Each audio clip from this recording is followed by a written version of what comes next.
Hola, Hola. Bienvenidos a Finca el Puente.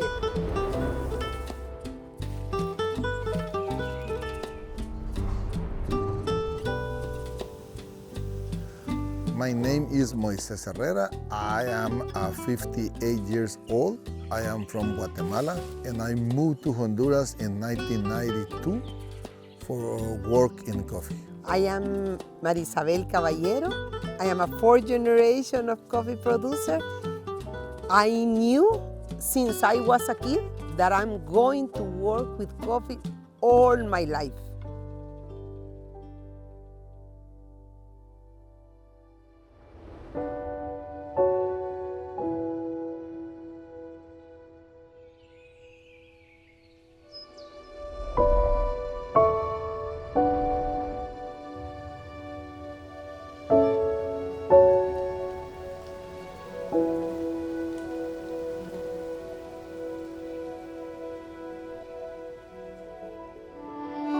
I grew up looking my grandparents working in coffee.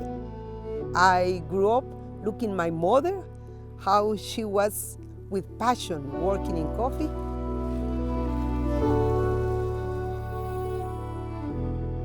When I finished my high school, I won a scholarship in a very good agronomical school in Honduras. And my father said, no, you cannot study agronomic. Agronomic is only for men. And I say, okay, let's make a deal. I will study something that you like, but when I finish, I want to come back to work in the farm. And my father said, a deal. So I came back to work in the farm in 1992. And when we met Marysabel, after 2 years we got married in 1996. So I quit to working with my parents and I started the project with Moises. Although the name of the kind of brand or the farm from Moises and Marysabel is Finca el Puente, they actually don't have like a one huge farm like in Los Pirineos or Tamana, where all the land is kind of put together. Here they have many different farms in different areas in the mountains, so, and I think like 3 or 4 different mountains. When I met Moises, Moises already has many different lots in that moment. And when we got married, we bought together this land. El Puente. El Puente. Yeah. Then my father wanted to start to retire, so we bought from him around 75% of his farms. Yeah. So means we have different lots, but under El Puente, That's the brand. this is Yes. the brand. Yeah. So that's quite unique for these farmers, because normally we just buy from smaller farmers that have maybe 16 hectares, 20 hectares, 50 hectares, and that have more concentrated land into one place, where the mill is normally in the middle of that and the farmhouse. But Marysabel and Moises, they live outside of their farms in Marcala, in the town, and the farms kind of surround the whole town here.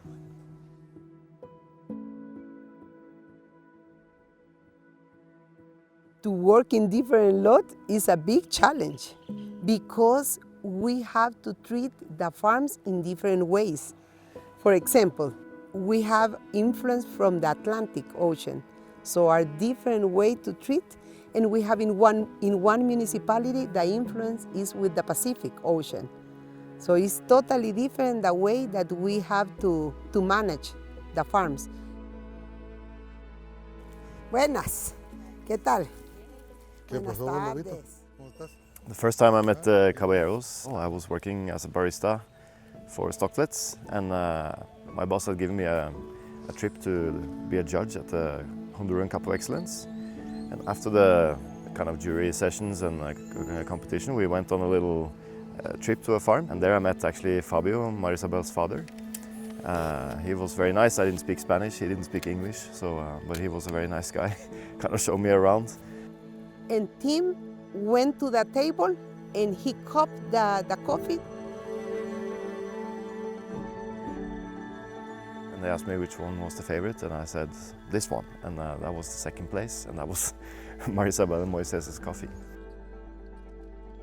And my father said that in that moment was the first place. And then they started talking to me and invited me to go to one of their farms and to see their mill. And I was really impressed with their whole operation. In that moment, I told Moises, I would like to work with him too.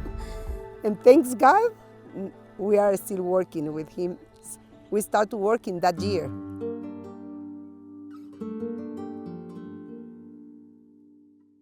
For me, I come here because I really like the Catuaí coffees. They're very kind of uncomplicated coffees. They taste like coffee, you can say.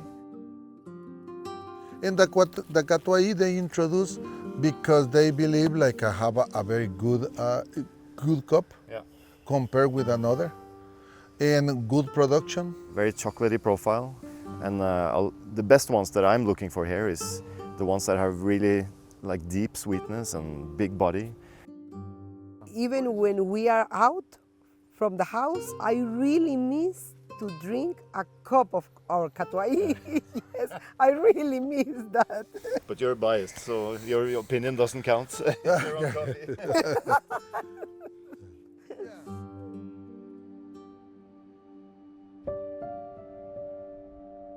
So one of the things that Caballero family is famous for is not just the Catuaí that they kind of started getting famous for in the beginning, but today they're famous for their beautiful geisha, the batian that we sell, pacamara, you have great, and we have many other different varieties. Okay. Geisha. Now we're talking. I love these cherries. Oh man, that's so good. Oh, wow. And you know, many years ago, I do one experiment here, and I do the experiment with the geisha. I produce geisha under a greenhouse. Yeah, I remember that, yeah. Didn't work so well. That's the fun thing about working with Moises, is that every year he has something new to show me. And sometimes it's a fantastic coffee that I love, and other times I will just say, okay, this is not for me, and you can sell it to someone else. So it's a joy to be able to work with one farmer that can kind of provide me different flavors of coffee.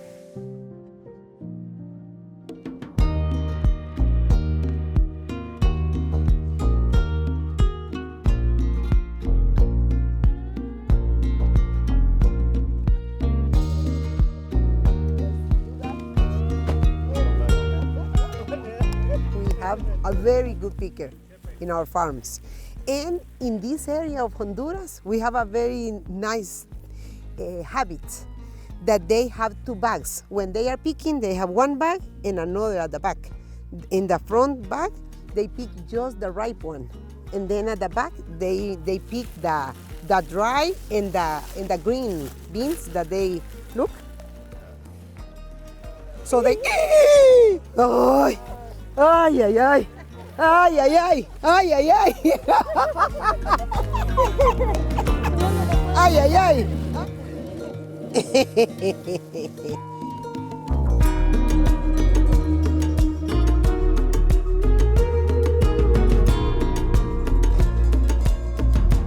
Okay, this is the book like we use to have the list of all the pickers, and we put here what is the pounds like they pick every day.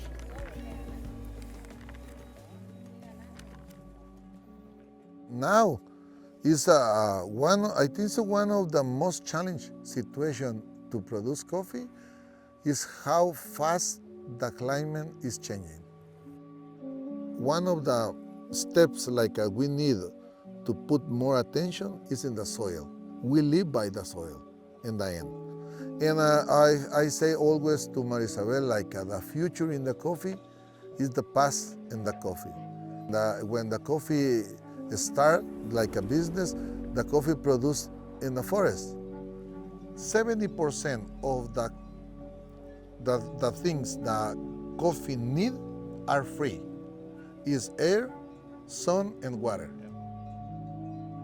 And then moving forward now, we actually had a small symposium here in their house in November last year, in 2024.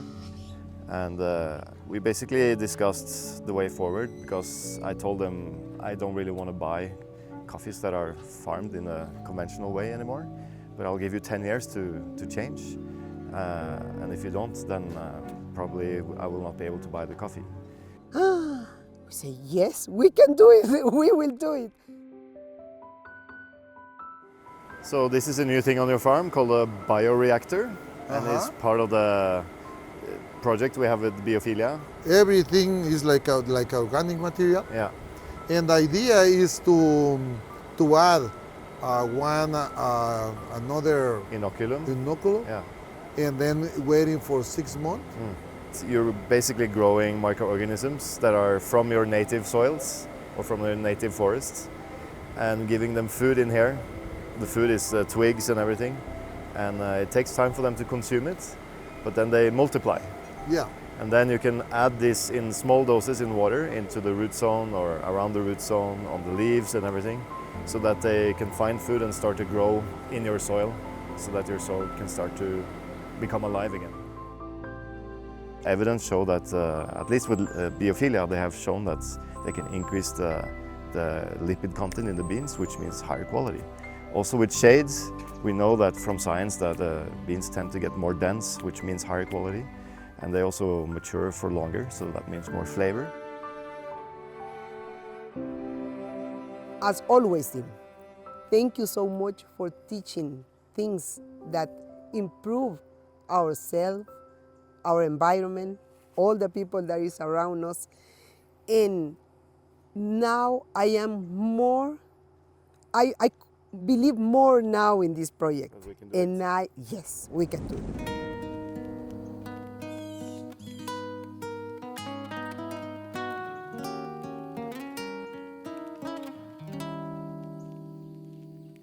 Vamos, pues. Ah, ya estaba.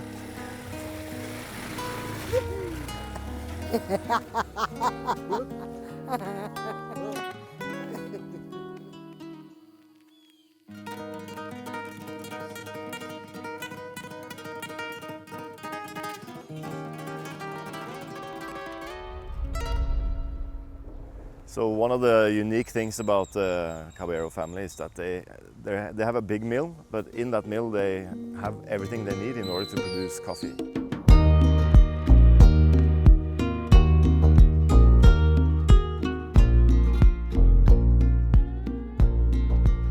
They have all the dryers you need, like patio if you want that. You have the mechanical dryers, raised beds. We of course produce raised beds and shades.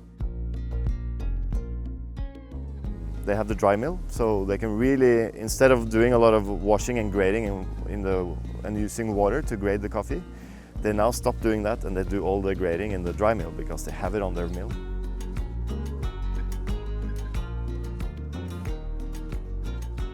In my humble opinion, I think they're one of the best producers in the world, and especially here in Central America, they are for sure among the top 10 producers, and that's been a joy to work with.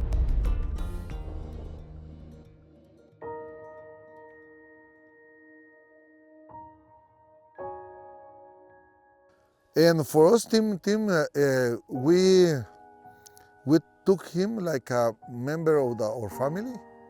It's been a kind of a, I would say more so now, a friendship, and it's developed into both a professional kind of friendship and also a personal one. It's not only about money.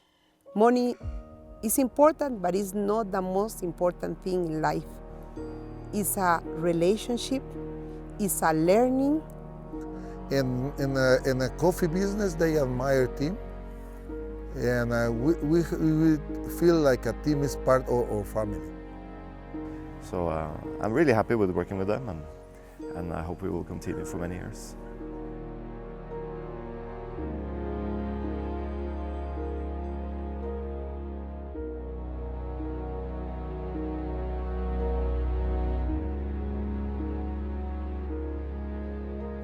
Who is the next in the business? The next generation. And then we are working in it. We have 2 kids. And we hope one of our kids continue working in the farm, as was my grandfather, as was my mother, as I am doing. I hope.